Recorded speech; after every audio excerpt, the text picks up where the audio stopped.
Okay, so I've planted a bunch of seed and more winter squash seed outside. They don't really need much watering. I mean, they'll get, the only thing that they'll probably get is white mildew, but you'll still get plenty because, like, look at this.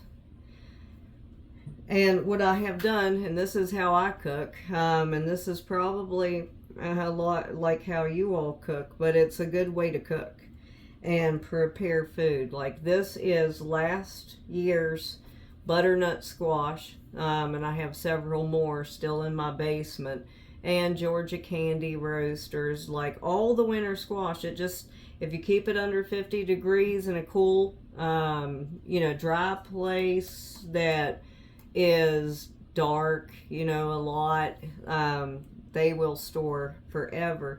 And I think about this, like, why would anybody ever go hungry when these are just so easy to grow? Is it because it's like, boring? It doesn't, but you can make it not boring. But anyways, that's what I'm doing, is making it not boring. And what I want to do, because I grow sage, I know a lot of you all do too. It's perennial, really strong, and there's a lot of medicinal benefits if you look it up. I'm not promoting that part because of legality, but look it up. Anyways, what I was like, because whenever you roast a sage, I'm trying to make a pasta like gravy, a pasta sauce, but not with tomato. I want to make it with this. So I'm going to roast on my pan at 400 for probably 45 minutes to an hour with this face down, so we keep, the caramelization out here in this flesh. And then you scoop it out and use your emulsion blender. So with this, okay, that's my idea right here. That's what I'm going for. And then, of course, I've got some olive oil to put in there. Now, when you take it out, like you're cleaning it out, look at all the seeds.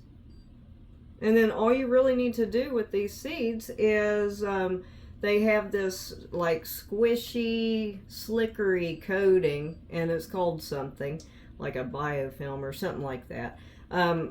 You ferment that, and ferment is just basically putting this in water, and whatever goes to the bottom and then whatever floats is not considered a viable seed, even though I have found it usually is viable. But that's how I do it to get that coating off, so that way when you plant them, that the coating, which like tries to prevent it from germinating, and the reason is because you stored them for so long and you don't want them like popping up new plants inside.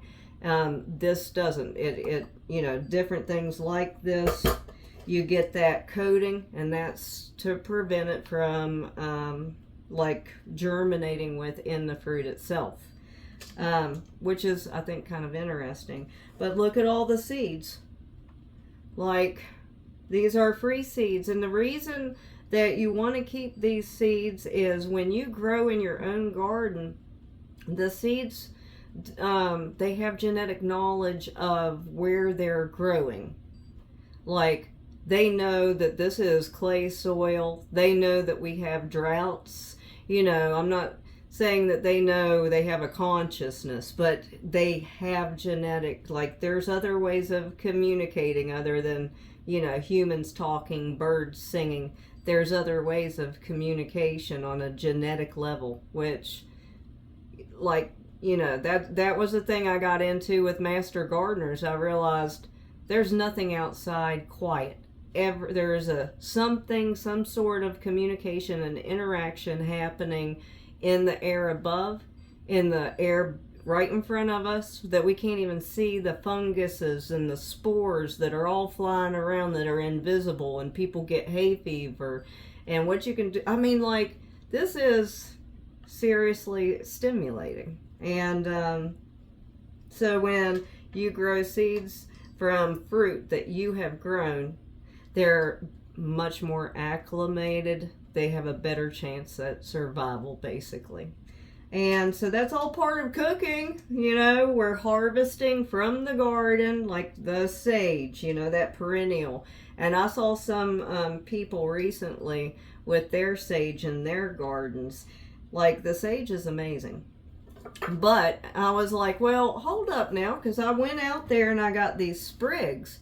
And when you do this, you know, like you pinch it down in the notch, like you see there, that node. And then when you pinch it like that, okay, you got this. Then you pinch it again. But you can stick these down into water or soil and they'll root 9 times out of 10 or 8 times out of 10, depending on how attentive you are to the soil. Or you can do this, like here's all of my oregano, and it took a long time to for me to grow a really large plant. So as you can see, I took those tips too, and just stick these in water and let them root, and then have all these plants that are already acclimated to our environment. They know what's going on with that soil and how to survive. So, just some tips from my kitchen.